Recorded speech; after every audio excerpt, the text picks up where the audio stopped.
Today, beautiful people, so eto nga ang ating parents ay hindi na mapigilan sa dami. Sa sobrang crowded na nga nila is parang pati outworld nila is ginawa na nga nilang nest. My goodness!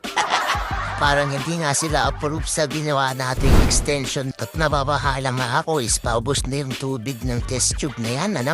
May ba tayo guys? Ganyan din ba yung mga parents na rin nyo? Sa sobrang laki na ng tiyan is parang hindi na nga hata siya makalakad. Kaya mawang parang wala na silang balak lumipat dito sa kanilang nest kasi hindi na nga makalakad yung queen nila.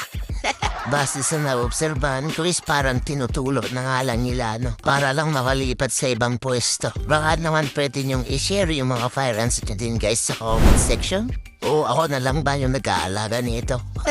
Dahil nga napaka-boring nitong araw na to.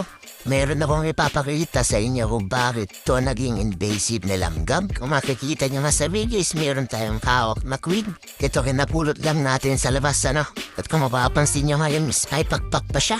Panoorin nyo guys kung paano sila mag-react sa mga hindi nila kahano-anong langgam. Lalong-lalo na yung mga queen. So ito nga yung patunay na kahit hindi nila kahano-ano is tinatanggap nila. Kung hayaan ko tumuloy ng ito, is sigurado akong ipupunta nila sa kanilang nest. At ito ay kanilang gagawin hostage. At ito ay parang gagawin na din nilang paitluging queen. O kaya naman ay isang parang reserva nila, no? Para kung nagkasakit man yung totoong queen nila, is meron silang reservang ipapalit. Pero hindi natin gagawin yan, no? Tatanggalin din natin siya. Ang hirap na ang i-maintain yung isang reyna, dadagdagan mo pa aral ko. Bago nga pala humaba yung video is shoutout nga pala kay Bossy Jesse Jat del Rosario. Mabuhay ka hanggang gusto mo.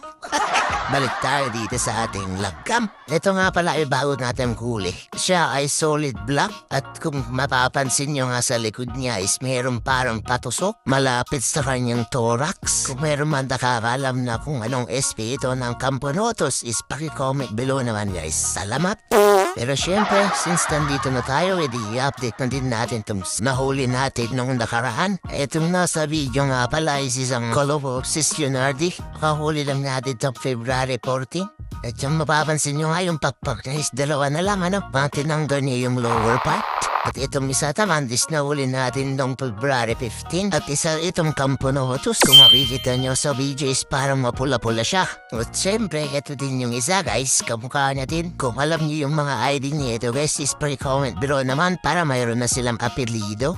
Pero syempre, last but not the least, isa rin itong Camponotus, no? At yung kulay na niya is parang reverse sa una at pangalawang Camponotus. At yung caster na niya is kulay red at yung bandang ulo is kulay itim. Sa mga nagtatanong pala kung nagbibenta ako is hindi po. Ito ay ini-enjoy ko lang muna, ano? Siguro kung nagsawa na ako is pwede din naman. So anyway, umaba na naman yung kwento natin walang kwenta. Hanggang dito na lang muna. Paalam and bye-bye.